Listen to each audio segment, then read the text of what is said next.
Kita bakal belajar Dart ya. Kita bakal coba basic dulu untuk Dart.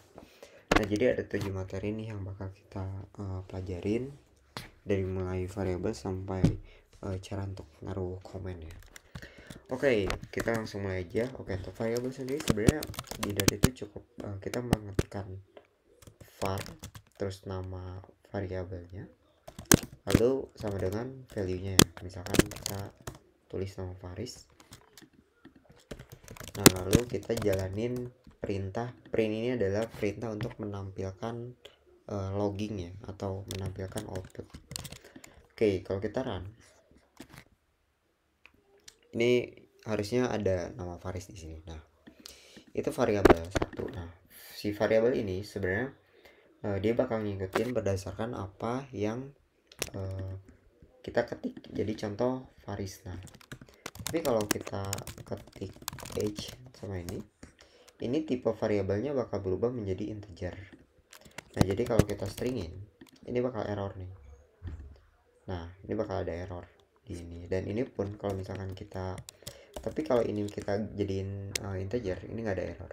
Kenapa kayak gitu? Karena ini sifatnya dynamic, atau dia bergantung pada value-nya. Kayak begitu.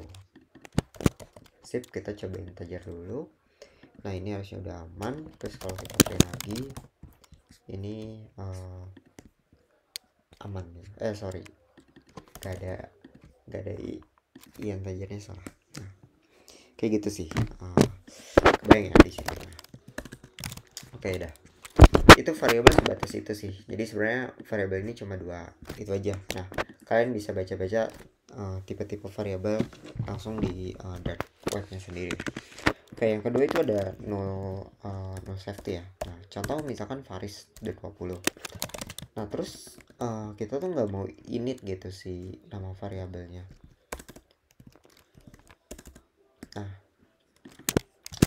atau gini deh. Nah, kita tuh belum akan ada nama variabel di sini. Nah, kalau kita begini, ini bakal error sih namanya. Karena secara default value variabel ini perlu diisi. Kayak gitu. Nah, gimana kalau kita misalkan pengen variabel ini diisinya itu nanti gitu. Nah, maka muncullah null safety ini. Jadi kalau kita printnya di sini, ini value-nya bakal berubah jadi nol. Kayak gitu. Lalu kalau kita isi di sini misalkan Faris, lalu kita print lagi, ini value-nya bakal berubah jadi Faris di bawah ya. Nah, null value ini buat apa? Jadi kadang pada saat lu ngoding gitu ya, atau bikin aplikasi, itu kan ada interaksi ke API ya, atau ke web, atau ke backend ya. Itu kan awalnya berarti si value itu ada kosong gitu pada intinya, pada awalnya. Nah, gimana caranya untuk ya kita menyiapkan dulu variabelnya yang nanti akan diisi ya. Salah satunya adalah pakai null safety. Gitu sih sebenarnya. Dan null safety ini pun bisa bisa diisi default value juga. Jadi nggak cuma nggak cuma kayak gini, tapi juga bisa diisi default value. Dan kalau kita mau ngekosongin misalkan ya age jadi 0, itu bisa. Jadi fungsinya buat itu sih, untuk untuk ngadain kondisi ketika kosong gitu value-nya gitu. Nah, oke, ini variabel no safety ya, aman. Nah, oke, selanjutnya adalah let. Oke, ada let string misalkan name. Nah, namelet aja. Nah, jadi si namelet ini buat apa? Oke, nah kalau kita lihat di sini, kalau kita print ya, ini aku coba hapus dulu. Nah, jadi kalau kita print, ini let ini bakal error. Kenapa error? Karena pada intinya pada saat aplikasi di running, dan variabel ini diakses, let ini bakal memastikan bahwa ya variabel ini ada isinya gitu. Jadi ini tuh nggak boleh kosong sebenarnya. Dan kalau kita giniin, nah errornya hilang karena kita tuh sudah mengisi sebelumnya. Beda dengan null ini, jadi kalau null ini atau null safety ini ya dia boleh aja diakses gitu ya si variabelnya. Nah sementara let ini dia bakal ngereturn mengembalikan nilai error kalau misalkan variabel ini sudah diakses nih. Ini kita ngakses nih untuk mengeluarkan outputnya, tapi dia belum ada value-nya kayak gitu. Nah kalau kita bikin jadi null sama gitu, karena dia tuh belum di assign gitu atau belum diisi value-nya kayak gitu kira-kira ya. Oke.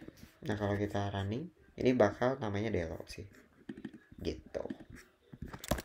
Sip. Oke, itu untuk let dan itu untuk let ya. Nah, oke, lain halnya dengan final ya. Nah, misalkan kita set ini kita hapus dulu. Nah, jadi final Faris. Nah, oke, final ini buat apa? Jadi final ini kalau kita rubah nih di sini, anjay misalkan ya, ini bakal error. Nah, jadi final ini sifatnya nggak boleh berubah gitu, si nilai variabelnya. Ini buat apa ya? Ini untuk memastikan bahwa value yang kita set untuk tidak berubah ya nggak berubah gitu di tengah jalan. So makanya ada final itu. Ini dipakai buat apa? Biasanya buat ngeset kayak tipe atau konstan yang sifatnya tuh yang nggak bakal berubah gitu. Gitu sih, nanti kalian bakal nemu baca case di situ. Oke. Sebenarnya final dan const tuh sama mirip-mirip ya. Cuma bedanya ada di penggunaan komputasinya. Ntar kita belajar itu deh, dijelasinnya rada panjang kalau soal itu. Oke, sip. Di situ kita coba bikin, kita masuk ke interpolation ya. Jadi interpolation ini sambil bikin, kita misalkan ada edge sebenarnya 10, kita pakai final deh ya biar afdol. Nah jadi kita pengen nih kalau pakai yang biasa itu kan begini ya. Misalkan aku pengen nulis nama saya plus Faris plus name kan, begitu ya. Var deskripsi misalnya. Nama saya Faris misalkan gini. Umur saya age kan gini ya. Terus kalau kita deskripsi, ini perlu di convert jadi string karena ini kan awalnya string nih. Jadi age-nya yang awalnya integer perlu di convert jadi string. Oke, ini kalau kita